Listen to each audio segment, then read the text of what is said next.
On the eve of the vernal equinox, 17-year-old astronaut from North Korea, Hang-il Hong, flew to the sun on a specially designed rocket and returned home by morning. The flight took place at night to save the pilot from the deadly temperature of the star. The entire mission lasted about 18 hours.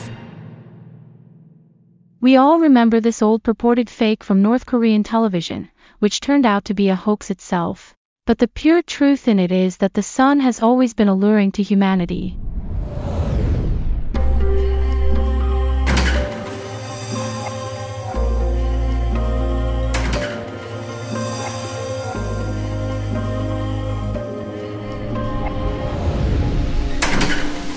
Hello, wanderer. Today, we will embark on a journey to the sun. But we won't risk falling like Icarus due to getting too close to it, as we're talking about the tarot card. The Sun card has been present in the oldest surviving decks. While the Visconti-Sforza deck aligns with the classic narrative of the sun and a playful child, the card in the deck of Charles VI is not as typical. A girl holds either a spinning top or a spindle with thread. Even more intriguing is the Sun card from the deck that belonged to Duke Ercole d'Este de Ferrara, created in 1473 in honor of Princess Eleonora, daughter of King Ferdinand I of Naples. On it, Diogenes, sitting in a clay wine jar, is visited by Alexander the Great. The renowned king conquered Corinth, and the city's residents flocked to him, except for Diogenes. Surprised, Alexander went to the philosopher and said, "Is there any favor I can do for you?" To which Diogenes replied, "Yes, stand out of my sunlight." However, only a few cards from this deck have survived. In contrast, the so-called Sola Busca deck, which Ercole d'Este created personally for himself and hid from the world, is better preserved. On the 16th arcanum, we don't just see the sun, it contains a coded instruction for creating gold, symbolized in alchemy by the sun sign. To make gold from tin, a mythical creature called cockatrice is required. Alexander the Great is also associated with the sun and gold. In medieval times, he became actively associated with gold. In the image of the King of Swords in the Sola Busca deck, we see him.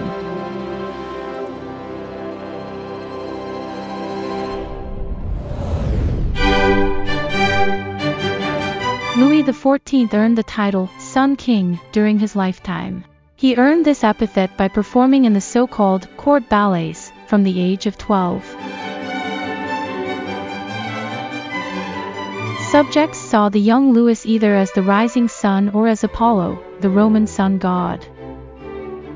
By the way, there is an interesting connection between Louis XIV and cards. In 1644, the King of France issued a license to print playing cards with the coats of arms of European sovereigns. The deck became so popular in Europe that it was copied in 5 countries outside France for more than 80 years. But let's get back to the tarot cards. In the Etteilla deck, there is no sun card. However, the first 6 cards tell the story of the creation of the world according to the Old Testament. And on the second card corresponding to the day when, "And God said, let there be light. And there was light," there is an image of the sun. But the card itself is called light.